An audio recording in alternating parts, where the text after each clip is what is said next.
Olá, queridos! O salmo de hoje é um dos salmos mais emocionantes e diferentes, porque é feito na voz de uma multidão que ora pelo rei de Israel quando ele está prestes a enfrentar uma batalha. Nós podemos dividi-lo da seguinte forma: nos versículos 1 a 5, o povo ora pelo rei. Nos versículos 6 a 8, o rei encoraja o seu povo. E no versículo 9, o rei e o povo oram. Como este é um salmo de Davi, talvez ele tenha aproveitado um momento de oração espontânea do povo em seu nome e transformou-o numa canção para lembrar e recordar a força espiritual e a glória daquele momento. A lei de Moisés determinava que antes de um exército sair para a batalha, os oficiais e soldados deveriam consagrar-se ao Senhor. E este salmo refere-se a um desses cultos de consagração. A imagem é a do rei Davi, antes da batalha, no tabernáculo de Deus, oferecendo orações e sacrifícios.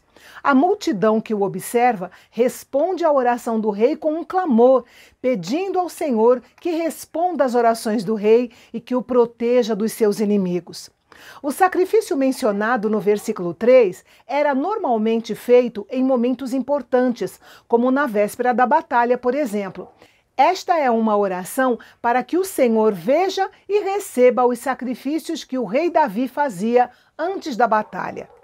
No final do versículo 3 aparece a palavra Selá, que não tem uma tradução clara, mas que muitos estudiosos concordam que é uma palavra hebraica que dá a ideia de uma pausa reflexiva para meditar nas palavras que acabaram de ser cantadas, mas que também pode ser algum tipo de interlúdio musical. No versículo 4, nós notamos que o rei Davi tinha um desejo: defender o povo de Deus e o reino que lhe tinha sido confiado. Quando os nossos desejos estão de acordo com o plano e a vontade de Deus para nós, podemos fazer esta mesma oração com confiança. A nível pessoal, nós percebemos também que Deus dá a cada um de nós um propósito a cumprir no seu plano maior. A chave para uma vida de desejos realizados e propósitos alcançados é encontrar o nosso lugar neste plano maior de Deus, em vez de esperar que Deus se ajuste aos nossos objetivos humanos. Veja o exemplo de Jesus. Ele conhecia seu lugar no plano eterno do Pai e tinha um desejo e um propósito a ser cumprido.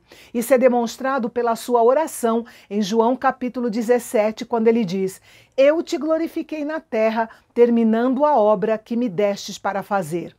Outro exemplo é o apóstolo Paulo, que no final da sua vida terrena disse: "Combati o bom combate, terminei a carreira, guardei a fé."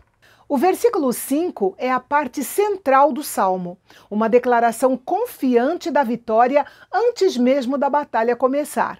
O povo tinha plena confiança no sucesso do rei Davi, tanto que já haviam planejado erguer suas bandeiras para a celebração.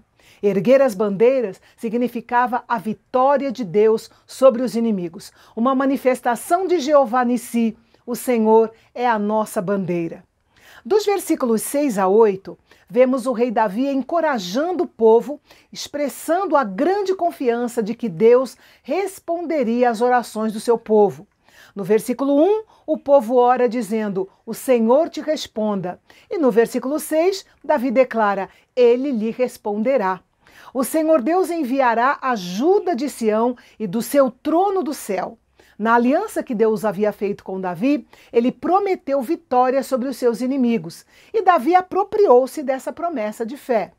O inimigo estava a caminho com cavalos e carros? Não havia motivos para temer, pois o povo de Israel depositava sua confiança no Senhor. Davi sabia em que os reis geralmente confiavam, na quantidade dos seus soldados, armas, carros e cavalos. Mas se Deus havia derrotado os melhores soldados do Egito, também poderia derrotar os inimigos que vinham ao encontro de Davi. O povo de Deus não se vangloria de seus recursos humanos. Sua glória está em Deus, o único que pode salvá-lo em todas as situações. Somente esse tipo de fé é que honra o nome poderoso do Senhor. O inimigo será derrotado, mas Israel se manterá de pé como uma nação vitoriosa.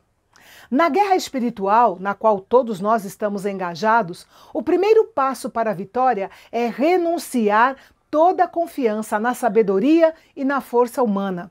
Devemos focar no fato de que não podemos fazer nada a não ser em nome, pelos méritos, por meio do poder e por causa de Jesus Cristo, nosso Senhor e nosso Deus. Sobre isso, Salomão escreveu: torre forte é o nome do Senhor, o justo corre para ela e está seguro. Davi disse que faria menção do nome do Senhor. Ele confiou na pessoa e no caráter de Deus. Ele não carregava o nome do Senhor como um amuleto, mas sim como uma expressão da sua fidelidade à sua aliança com o seu povo Israel. Isso foi mais forte para Davi e o seu exército do que milhares de carros e cavalos. No versículo 8, vemos que a confiança de Davi em Deus poderia ser justificada por muitos motivos, mas o maior deles foi a simples verdade que Davi aprendeu: confiar em Deus funciona. Ele aprendeu que a fé leva ao sucesso.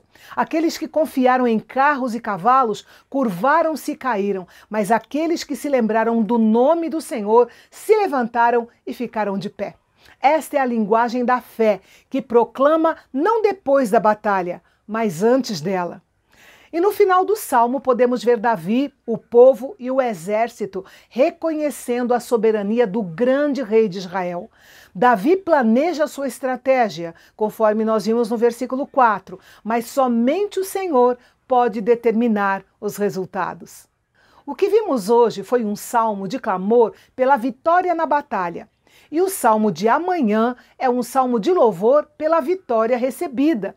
Então, não perca esse momento de celebração amanhã aqui no Canal Bendito, o nosso canal de Fala Fácil.